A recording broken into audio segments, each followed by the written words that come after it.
इस क्वेश्चन को नोट कर लो। अभी तक हमने cash flow statement part part में पढ़ा था। जैसे ऑपरेटिंग एक्टिविटी पढ़ा पहले, फिर फाइनेंसिंग पढ़ा, इन्वेस्टिंग पढ़ा, फिर फाइनेंसिंग एक्टिविटी पढ़ा, है ना। अब इन तीनों को एक साथ हमें करना है और कंप्लीट कैश फ्लो स्टेटमेंट बनाना है। उसके लिए ये क्वेश्चन आप नोट कर लीजिए।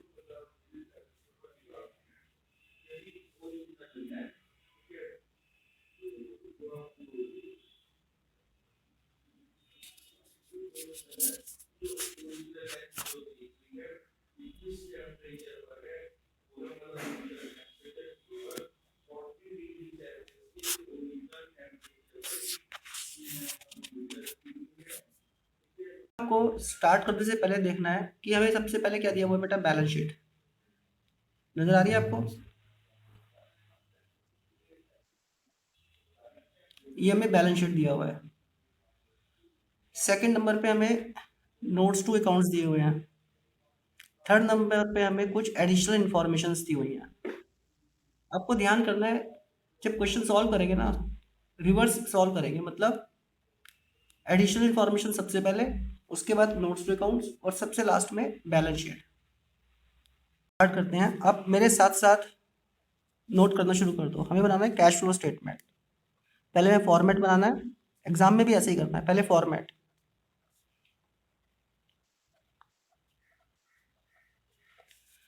कैश फ्लो स्टेटमेंट, और अगली लाइन में लिखना है for the year ended on, और देख के बताओ कौन कौन से ईयर दिए हुए हैं इसमें। 2017 एंड 18 दिया हुआ है ना, तो यानी कि 31 मार्च 18, करंट ईयर 18 है। फॉर्मेट साथ साथ नोट कर लो बेटा, कि बहुत बड़ा क्वेश्चन है। और एक क्वेश्चन आपने समझ लिया तो सारे क्वेश्चंस फिर ऐसे ही होने हैं, बस बाकी कुछ बचा ही नहीं, फिर चैप्टर खत्म ये इस क्वेश्चन के बाद। फिर तो आपको केवल और केवल प्रैक्टिस करनी है। देखो अभी तक हमने अमाउंट का केवल एक कॉलम बनाया था, लेकिन जब हम कैश फ्लो स्टेटमेंट बनाते हैं ना कंप्लीट, तो अमाउंट के लिए दो कॉलम्स बनाए जाते हैं। क्यों बनाए जाते हैं दो कॉलम्स, वो सारी बातें मैं अभी इस क्वेश्चन में बताऊंगा। आप लिखोगे सबसे पहले पॉइंट ए। फॉर्मेट एग्जाम में भी ऐसे ही लिखना है। ए में आप लिखोगे, हेडिंग दोगे इसका, cash flow from operating activities.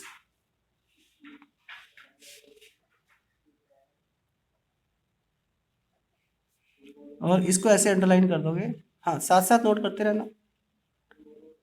इसके बाद cash flow from operating activities, आपको याद होगा जब आपने किया था, सबसे पहले क्या लिखते थे हम, net profit before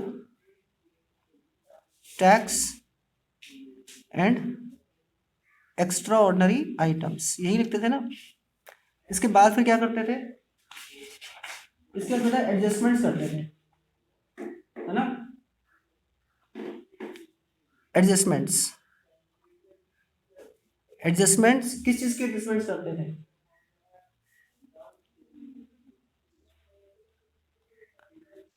non operating and non cash items. देखो यहाँ पे मैंने एन ओ, नॉन ऑपरेटिंग को एन ओ लिख दिया, आपको एग्जाम में पूरा लिखना है। नॉन कैश को एनसी नहीं लिखना, पूरा लिखना है। अभी भी नोट करते समय आप पूरा लिखो। और इसमें आपको याद होगा डेप्रिसिएशन वगैरह आते थे। फिर ये सब कुछ ऐड लेस करने के बाद यहाँ पे जो अमाउंट आता था यहाँ पे, उसको हम क्या बोलते थे बताओ? उसको हम बोलते थे operating profit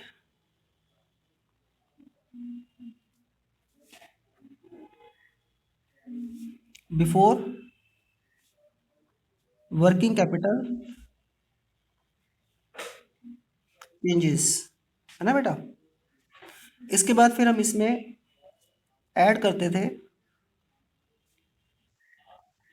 decrease in current assets and increase in current liabilities, ठीक है। और ये ऐड करने के बाद कुछ नाम हम इसमें लेस नहीं करते थे। क्या लेस करते थे हम इसमें, इसका रिवर्स, यानी कि हम इसमें माइनस करते थे increase in current assets and decrease in current liabilities. और ये एड लेस करने के बाद हमारे पास जो अमाउंट यहाँ पे आता था, देखो पेन देखो, जो यहाँ पे आता था उसको क्या बोलते थे? Cash generated from operations. इसमें से फिर माइनस किया जाता था इनकम टैक्स पेड।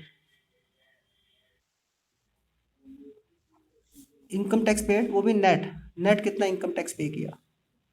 और इसे माइनस करने के बाद जो यहाँ पे आता था उसे क्या बोलते थे हम? Net cash flow from operating activities.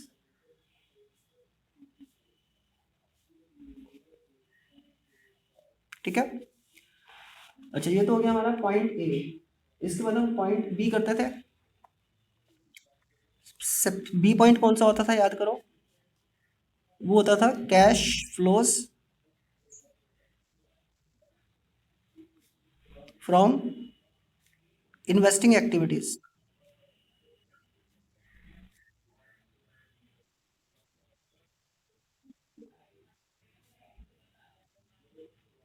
साथ साथ नोट करते रहना। Cash flow from investing activities, इसमें फिक्स एसेट्स खरीदना बेचना वो सारी चीजें आती थी। और इन सब का टोटल प्लस माइनस करने के बाद यहाँ पे क्या आता था हमारे पास? Net cash flow from investing activities.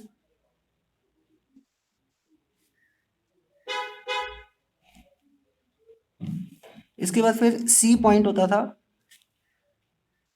वो होता था बेटा आपका cash flows from financing activities.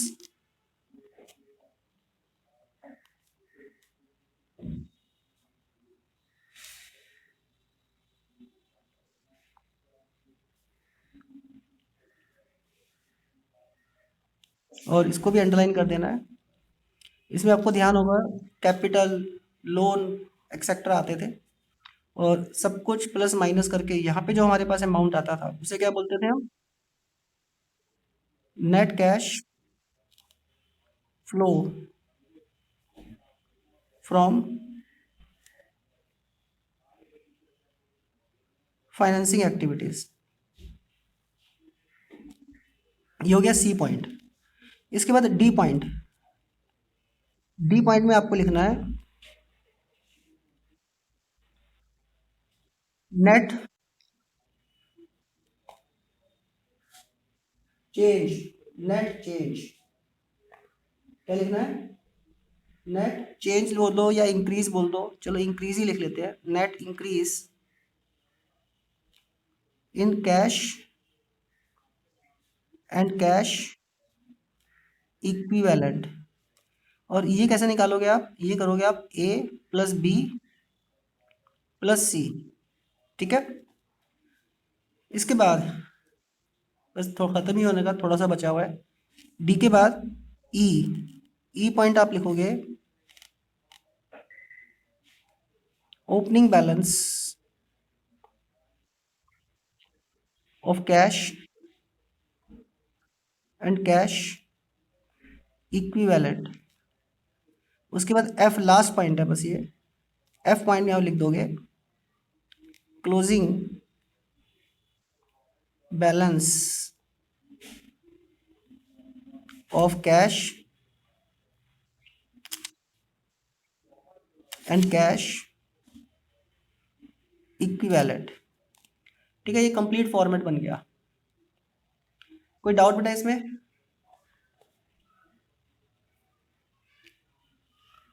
Clear है फॉर्मेट? अच्छा, आने के बाद आप है ना कुछ वर्किंग नोट्स बनाओगे। अभी नोट नहीं करना, सिर्फ समझना है। वर्किंग नोट्स आप देखो, एडिशनल इंफॉर्मेशन में कुछ दिया है। पहली एडिशनल इंफॉर्मेशन है 75,000 रुपीज का बिल्डिंग परचेज किया है। जिसकी भी एडिशनल इंफॉर्मेशन है उसका अकाउंट बना लो। यानी कि बिल्डिंग अकाउंट बनाओ। और बिल्डिंग तो बेटा फिक्स एसेट्स है ना, बिल्डिंग अकाउंट, किसी भी फिक्स एसेट्स का अकाउंट बनाना आप कर ही चुके हो पहले से ही। ठीक है, तो एक तो पहले बिल्डिंग अकाउंट बना लेंगे हम। अच्छा, बिल्डिंग अकाउंट में वो कह रहा है कि हमने बिल्डिंग परचेज करी है 75,000 रुपीज़ की, तो टू बैंक अकाउंट 75,000 रुपीज़, ये हमने परचेज किया है बिल्डिंग, बिल्डिंग परचेज। और बिल्डिंग का ओपनिंग क्लोजिंग बैलेंस भी लिखना है हमें।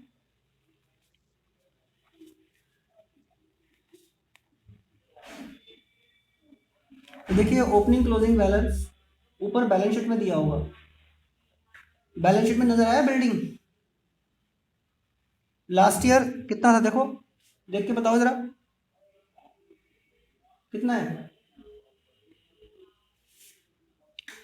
देखो बैलेंस शीट में देख के बताओ बेटा कितना है।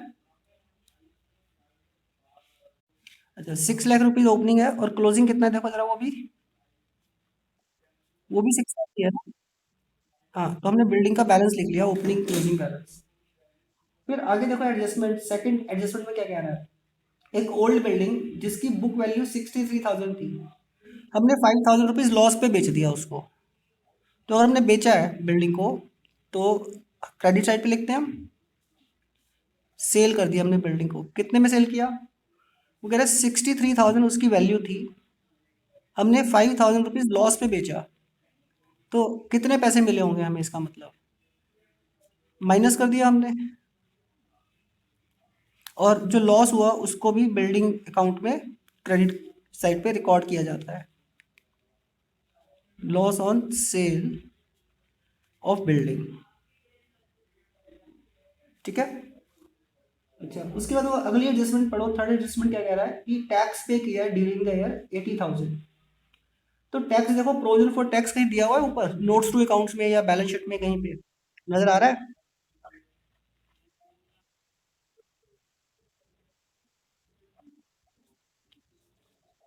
देखो कहीं बैलेंस शीट में या नोट्स टू अकाउंट्स में होगा कहीं पे। हाँ नोट्स टू अकाउंट्स में है, टैक्स का ओपनिंग बैलेंस 40,000 रुपीज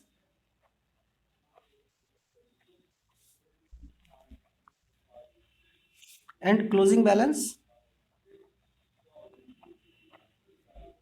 70,000 रुपीज। और एडजस्टमेंट में क्या कह रहा है वो देखो, टैक्स प्रोवाइडेड कह रहा है बेटा, टैक्स प्रोवाइडेड, पेड नहीं कह रहा, टैक्स प्रोवाइडेड। टैक्स प्रोवाइडेड कितना है, प्रोवाइडेड है 80,000, तो प्रोवाइडेड तो क्रेडिट साइड पे आता है ना, ध्यान है आपको, प्रोवाइडेड क्रेडिट साइड पे आता है। और क्या लिखते हैं इसमें, by statement of profit and loss, tax provided, provided बोल दो या प्रोविजन मेड बोल दो। अच्छा और तो कोई एडजस्टमेंट नहीं है हमारे पास, खत्म हो गई एडजस्टमेंट्स। एडजस्टमेंट्स कंप्लीट होने के बाद इनको क्लोज करना है। यहाँ पे देखो बेटा कुछ बैलेंस बचा है, कितना आ रहा है देख लो, 1,20,000, ये आ रहा है 50,000 रुपीज। और इसे हम क्या बोलते थे, टैक्स पेड होता था ना, ये पेड, याद है, ये टैक्स पे किया गया है। ठीक है। अच्छा इसके बाद बिल्डिंग अकाउंट भी क्लोज कर लो। और बिल्डिंग अकाउंट में देखो टोटल कितना आ रहा है, इधर आ रहा है 6,75,000,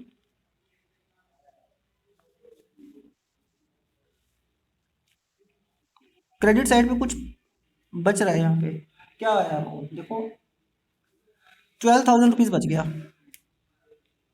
अच्छा बिल्डिंग अकाउंट में सोचो क्रेडिट साइड पे और क्या आता था, आपने पहले किया था बिल्डिंग अकाउंट, डेप्रिसिएशन, डेप्रिसिएशन आता था ना, ये बेटा हमने अकाउंट बना लिए, क्लियर। अच्छा इसके बाद एक और वर्किंग नोट करो, जिसमें हम कैलकुलेट करते थे, आपको याद ही होगा, net profit before tax and extra ordinary items. और ये कैसे कैलकुलेट करते थे बताओ, याद है बेटा किसी को?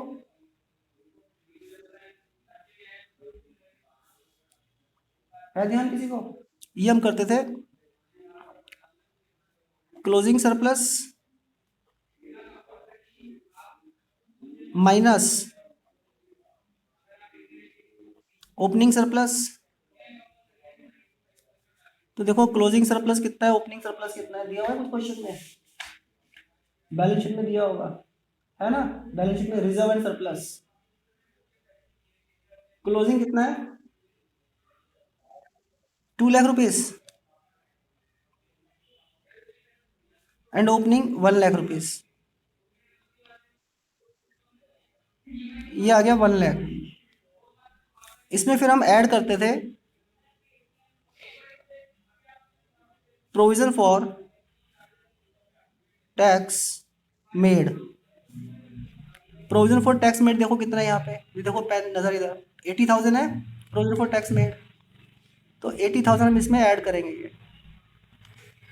और डिविडेंड वगैरह वो सब भी होता था, लेकिन इस क्वेश्चन में तो डिविडेंड है ही नहीं। अच्छा हाँ है तो सही डिविडेंड।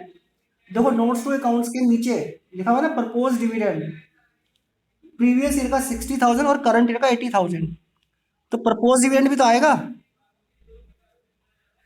देखो क्वेश्चन में देखो आपने नोट किया है, नोट्स टू अकाउंट्स के नीचे लिखा हुआ है। और ये आपको याद होगा बेटा, हम प्रीवियस ईयर का लेते थे हमेशा। मिल गया? देख के बताओ कितना है। देखो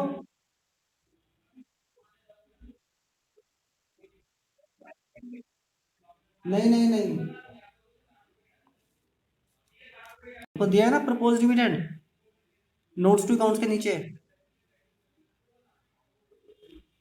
60,000 और 80,000।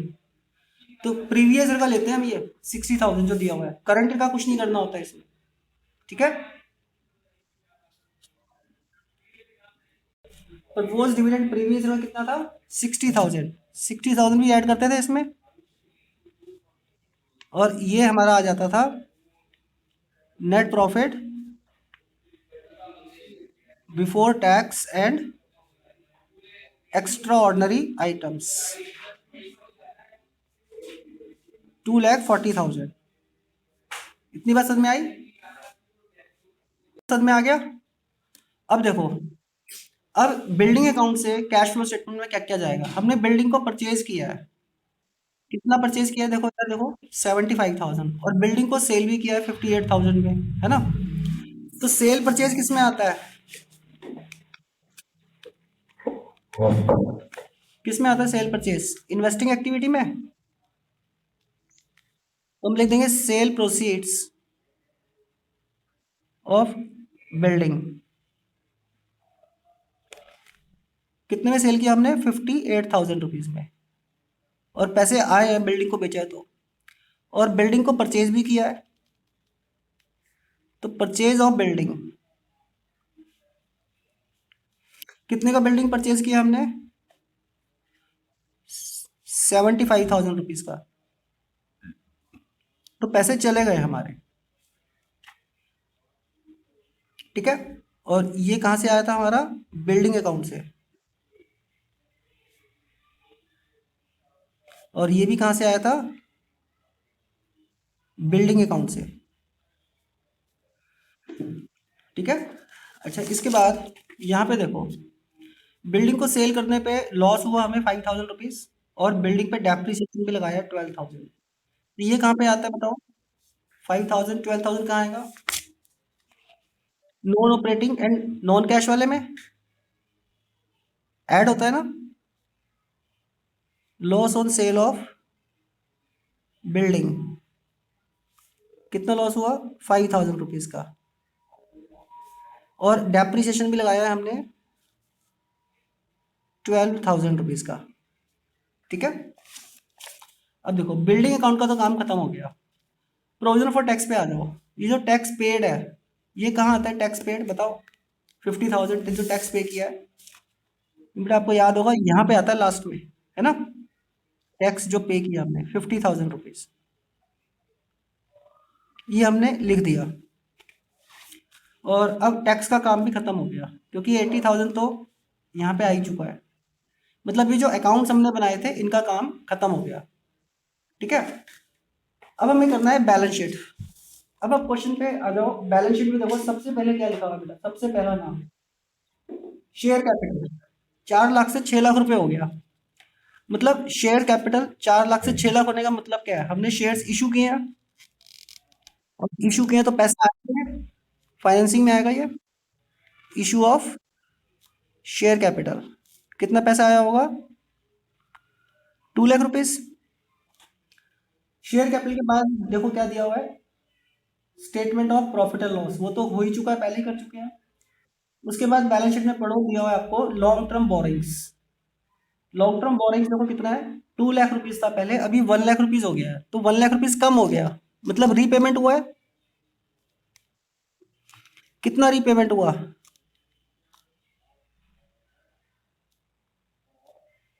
पहले इसके साथ 2 लाख था, अभी 1 लाख का रह गया, तो 1 लाख हमने इसका मतलब रिटर्न कर दिया, और 1 लाख रिटर्न किया तो पैसा गया, तो इसलिए ब्रैकेट में। उसके बाद आओ, दिया हुआ है फिर short term borrowings. Short term borrowings कितना है, लास्ट ईयर 10,000 था, इस साल 0 है, तो ये भी हमने वापस ही किया है ना, रीपेमेंट किया है। Repayment of short term borrowings, कितना रीपेमेंट किया, 10,000 से 0 हो गया, मतलब पूरा 10,000 रुपीज हमने वापस कर दिया। ठीक है, इसके बाद आगे बढ़ोगे, कह रहा है ट्रेड पेबल। ये तो बेटा करंट लायबिलिटीज होते हैं, और 60,000 थे लास्ट ईयर, अभी 45,000 रह गए, तो कम हो गए ना, लायबिलिटीज कम हो गई, तो यहाँ पे आएगा ट्रेड पेबल। कितना कम हो गया, 60 से 45 रह गया, तो मतलब 15,000 रुपीज कम हुए हैं। ठीक है, उसके बाद है शॉर्ट टर्म प्रोविजंस, और शॉर्ट टर्म प्रोविजन के साथ ब्रैकेट में देखो नोट नंबर में 1 लिखा हुआ है, बैलेंस शीट में मिला।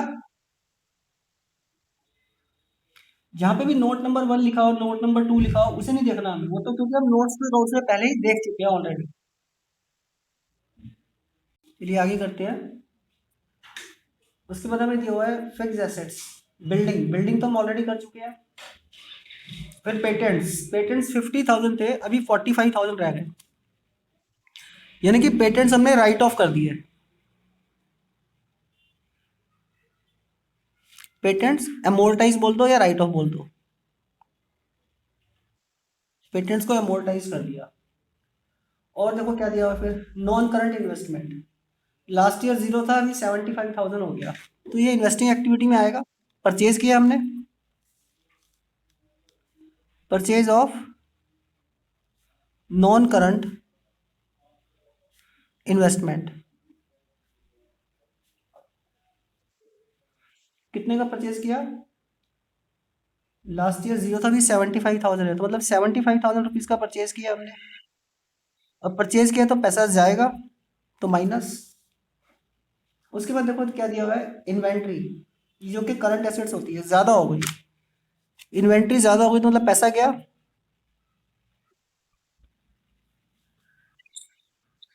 कितनी ज़्यादा हो गई इन्वेंट्री, 5,000 रुपीज़, 10 से 15 हुई, तो 5,000 रुपीज़ की हमने और परचेज कर ली, तो पैसे चले गए।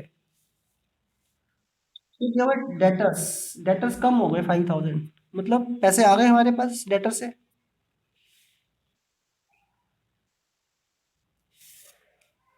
उसके बाद देखो कैश इक्विवेलेंट। तो बेटा cash and cash equivalent opening कितना है, देखो जरा, ओपनिंग दिया हुआ है 30,000, तो opening cash and cash equivalent कहाँ पे आता है, देखो ये रहा opening balance of cash and cash equivalent, कितना है 30,000, इसे आउटर कॉलम में रखोगे और नीचे लाइन लगा दोगे। और क्लोजिंग बैलेंस दिया हुआ है हमें 85,000, तो क्लोजिंग जो 85 है वो इसके नीचे यहाँ पे ना, क्लोजिंग बैलेंस, ये देखो देख रहे हो मेरा pen, closing balance of cash and cash equivalent कितना है, 85,000, यहाँ लिख दोगे इसे 85,000। ठीक है, अब हमने बैलेंस शीट कंप्लीट कर ली, सारा क्वेश्चन हमारा कंप्लीट हो गया। अब हमें सिर्फ प्लस माइनस करना है। हाँ, एक चीज और, यहाँ देखो हमारा ये कितना आया था, net profit before tax and extra ordinary items 2,40,000 आया था, है ना, 2,40,000। इस 2,40,000 को आप यहाँ लिख दोगे, नेट प्रॉफिट बिफोर टैक्स में 2,40,000, ठीक है। ये सारे ऐड करोगे तो operating profit before working capital changes आएगा। देखो कितना आ रहा है ऐड करके, ये आ गया 2,62,000। उसके बाद ये डेटर्स ये सब प्लस माइनस कर दो, कितना आ गया, ये आ जाएगा कैश जनरेटेड फ्रॉम ऑपरेशन। देखो कितना आ रहा है, 1,67,000, 1,67,000। टैक्स पे कर दिया 50,000, तो हमारे पास आ गया net cash flow from operating activities. इसमें से इसको माइनस कर दो, ये आ गया 1,17,000। और क्योंकि अब ये लास्ट पॉइंट था ऑपरेटिंग एक्टिविटी का, फाइनल फाइनल अमाउंट है, इसे आउटर कॉलम में रखना है। ठीक है बात, पहले सब इनर में रखते जाओ और फाइनल अमाउंट को आउटर कॉलम में रखो। इसके बाद आ जाओ आप आगे इन्वेस्टिंग एक्टिविटीज में, ये सब प्लस माइनस ही करना है।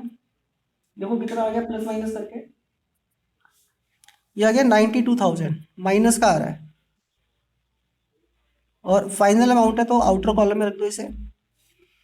फिर फाइनेंसिंग एक्टिविटी पे आ जाओ, सबको प्लस माइनस कर दो कि देखो कितना आ रहा है, ये फाइनेंसिंग का आ रहा है, कितना आ रहा है। हाँ, एक चीज तो हम भूल ही गए लिखना, यहाँ पे डिविडेंड पेड भी तो आता है, डिविडेंड जो पे किया, डिविडेंड पेड। और ये कौन से ईयर का आता है यहाँ पे भी, प्रीवियस ईयर का, जो कि था सिक्स कितना था, 60,000 था। हाँ 60,000 था। ये सारे प्लस माइनस कर लो, ये कितना आ गया, देखो 30,000 आ गया प्लस का। ठीक है, अब ये जो है ना 1,17,000 में माइनस कर दो 92,000, उसमें प्लस कर दो 30,000, कितना आ गया, यानी कि ए प्लस बी प्लस सी, इसको बोलते हैं net increase in cash and cash equivalent.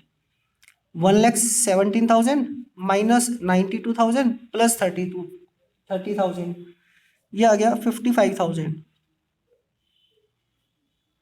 ठीक है, और 55,000 में 30,000 हमने क्या किया हुआ है, यहाँ पे ऐड किया हुआ है, तो 55 प्लस 30 देखो 85 आ रहा है। तो इसका मतलब ये क्वेश्चन हमारा ठीक है, अब कंप्लीट हो गया। कोई डाउट बेटा इसमें किसी को, आप पूछो।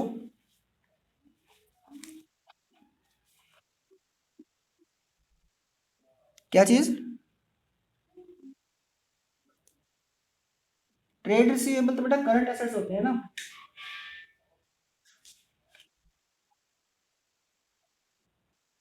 ट्रेड रिसीवेबल को, हाँ तो नहीं नहीं 25,000 आएगा वो, 25,000। हाँ सॉरी सॉरी, ये 5,000 नहीं है, 25,000 आ रहा है।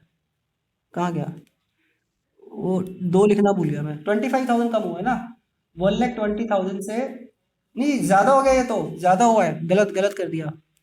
ट्रेड रिसीवेबल तो ज्यादा हो गया, 1,20,000 से 1,95,000 हो गया, तो ये तो बढ़ा है, इंक्रीज हुआ है 75,000। और इंक्रीज हुआ तो यहाँ पे आएगा ट्रेड रिसीवेबल।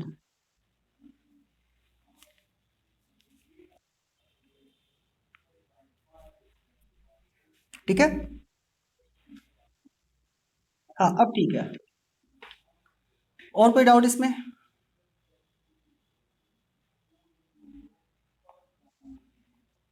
ओके अब नोट कर लो इसे।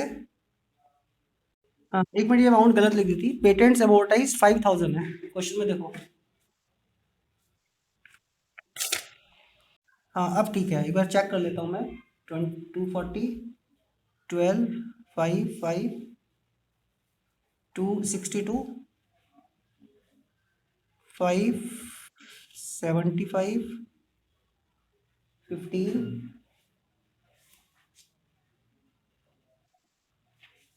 तो ये आ गया 167, टैक्स पेड 50, तो 117। हाँ अब ठीक है। 58, 75, 75, 92 ठीक है। 2 लाख -1 ये भी ठीक है। हाँ अब ठीक है। एक वो गलत गलत लिख दिया था, 4000 5000। नोट कर लीजिए इसको।